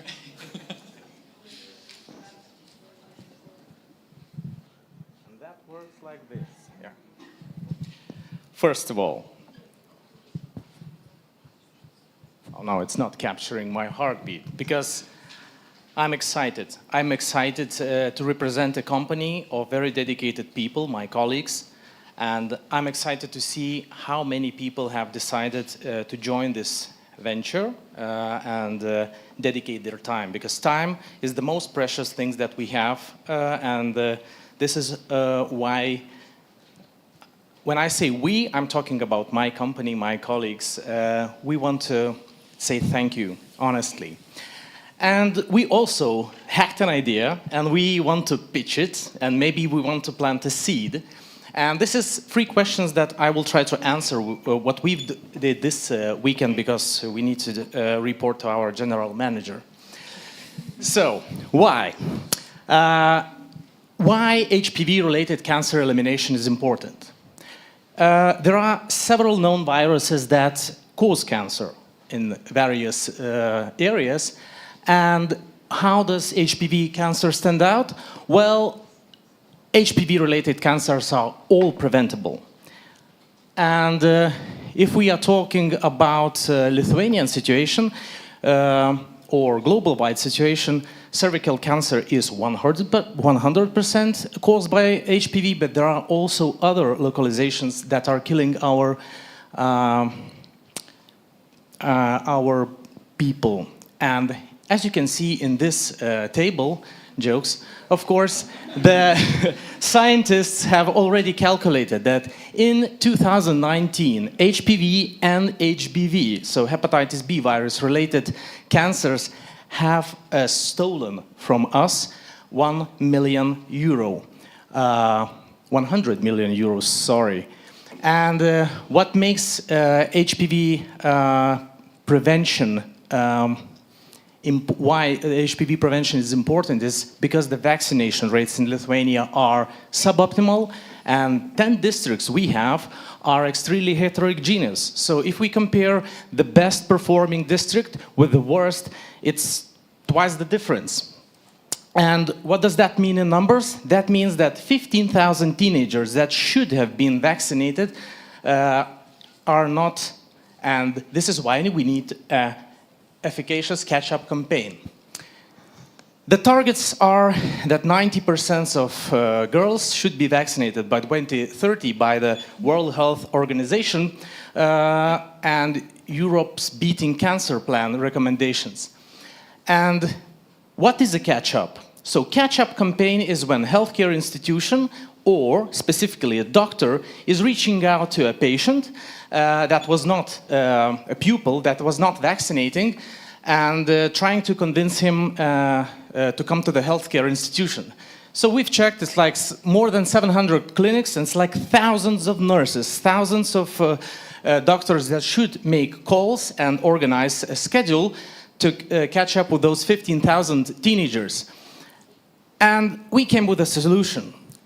Instead of thousands work hours, we want to introduce NeoGen bus.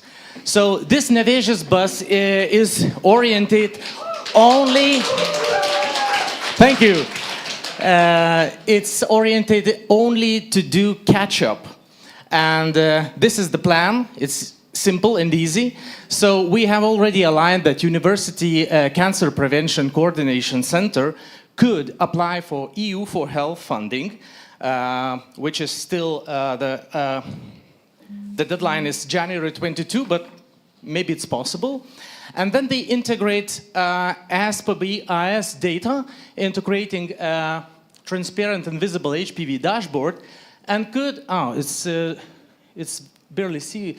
It could prepare educational materials. It would be tracking KPIs for vaccination rates, but also it would be directing NeoGen bus straight to schools, because the most efficacious vaccination campaigns are happening in schools. So that means that NeoGen bus team that consists of driver, of course, general practitioner, and a nurse would align with schools representative visuomenės sveikatos specialistas on gathering consents, informing patients on any questions they have, and then NeoGen bus come to the school to catch up those teens. And what are the benefits? It's, first of all, it's convenient for parents, because you don't have to take your kid to catch up vaccination, because a bus is coming to the school. It's convenient for healthcare system, because we do know how overwhelmed our general practitioners are. And we will hope that it would improve vaccination rates not only for HPV, because the same bus could also catch up on other important vaccines as MMR or diphtheria or whatever.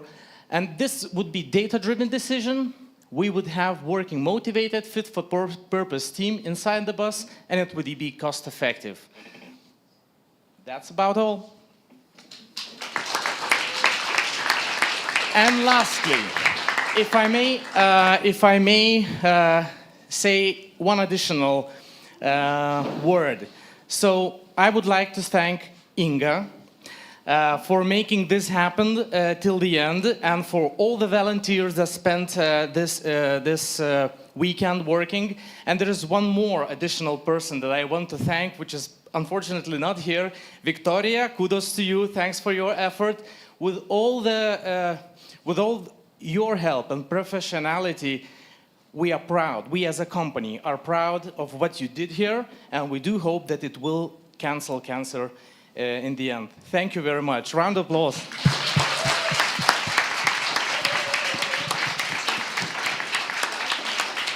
Oh, are there any questions? Sorry. No. Thank you.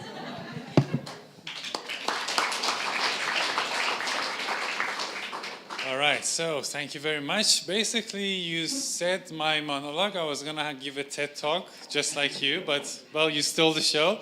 Thank you again, everyone. And yeah, okay, cool.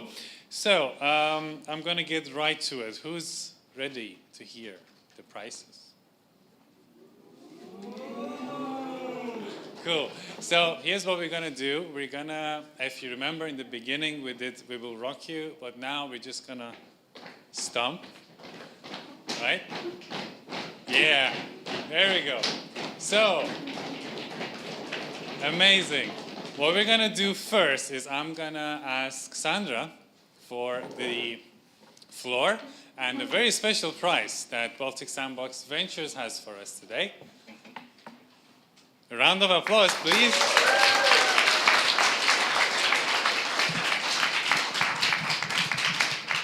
Okay, so we have some very special prizes today, I would say. We identified the teams who we not only would like to invite in our incubation program, but also we would like to offer them the grants on the condition that there are technology checks. And we would be also willing to offer them further investments, again, subject to technology and everything. Those two teams are Cervixel and BioX Foundry.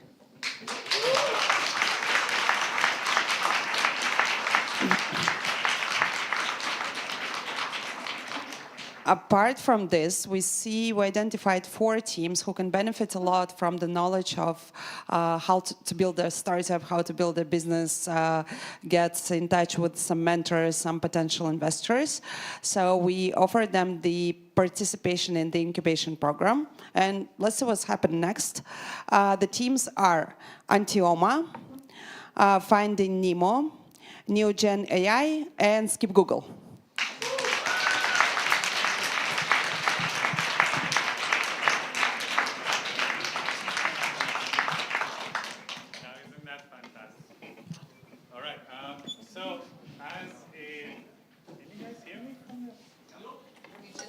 Can you hear me now? Okay, cool.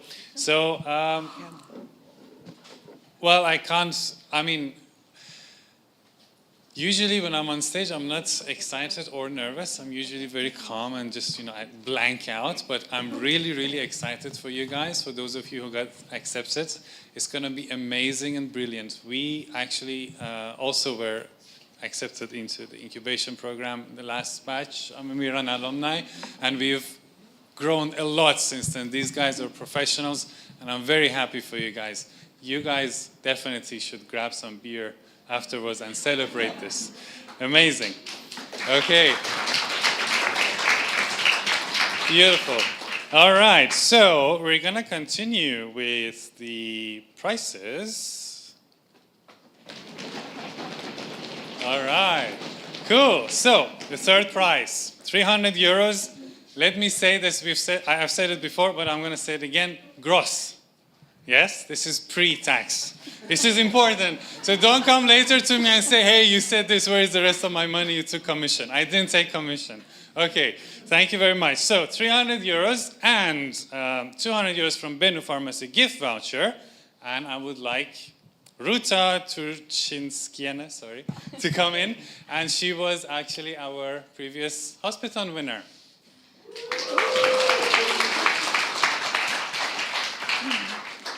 Thank you. Amazing event. Here is the future of the healthcare system. Here grows the future with these innovations. And I want to say that the third place goes to Finding Hemo.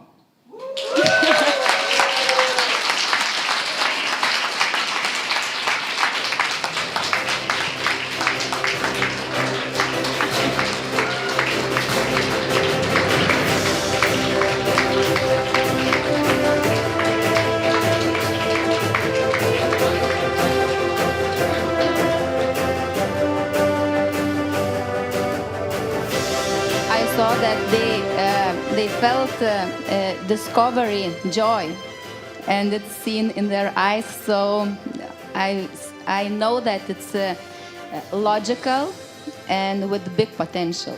So success.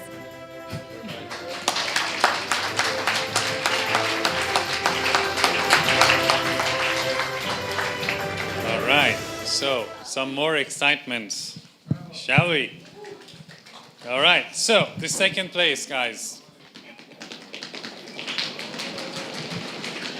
Yeah, there we go. 700 euros in cash and, well, I mean, bank transfer maybe, okay.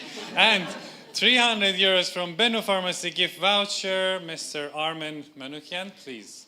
And before we go to that, as Sine said, we are the all winners. I think the all community and all, I would say not patients, are the winners. And surrounded with all the brilliant minds, and I think I mentioned last time, and also, you know, the passionate people, because not anybody sitting 3 days and then after hours and weekends spent on this. I mean, we see a lot of passionate people, and that's amazing things. Then second place goes to BioX Foundry.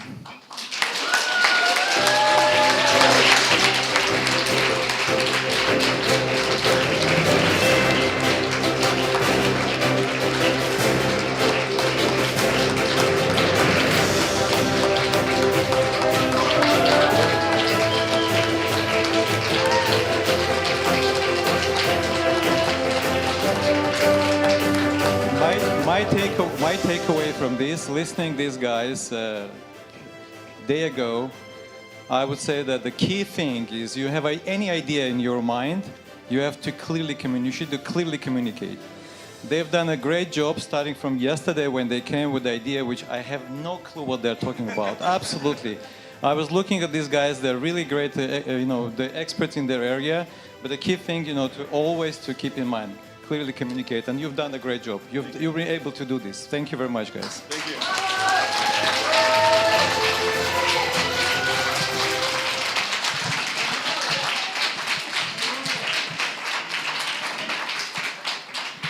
Bravo. Excellent. Amazing.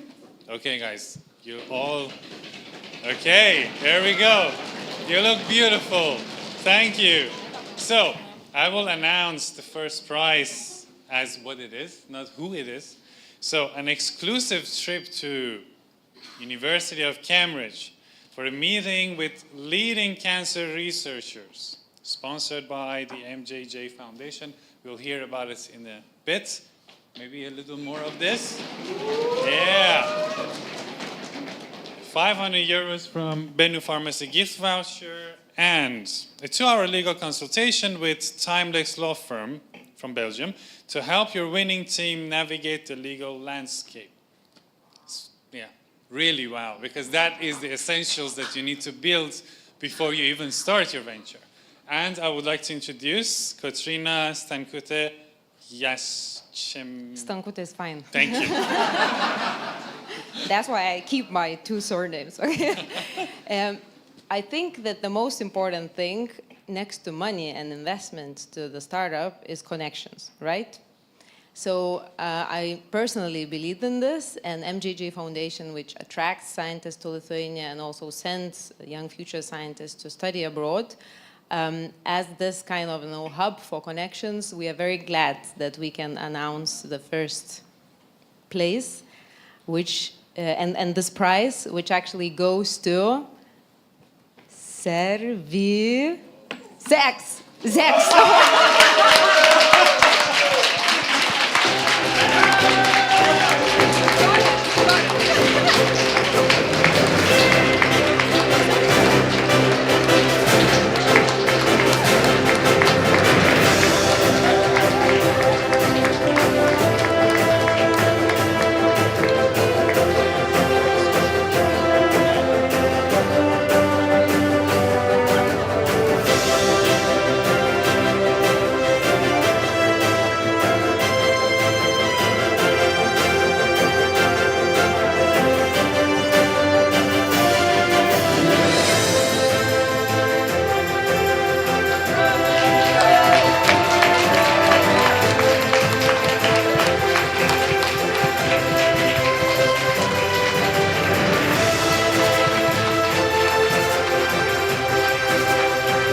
Congratulations again.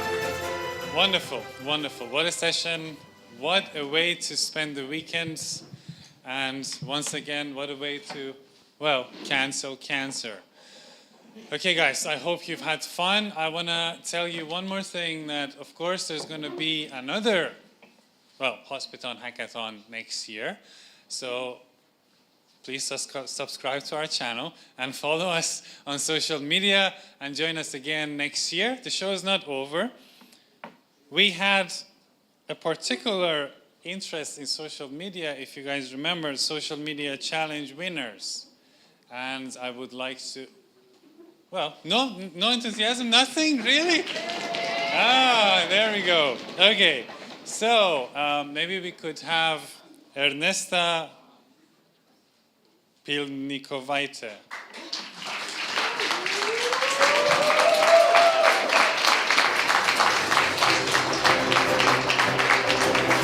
All right. Thank you very much. It was, I hope that you guys have seen the picture. It was such an interesting approach towards, well, social media. Quick and easy, in and out. Give me my stuff and I'm leaving, just like Walmart. Okay, good. Thank you again, everybody. It was lovely and such a joy to be among you, beautiful people. There is still time for networking, so I invite you all to talk to each other or pretend to like talking to each other.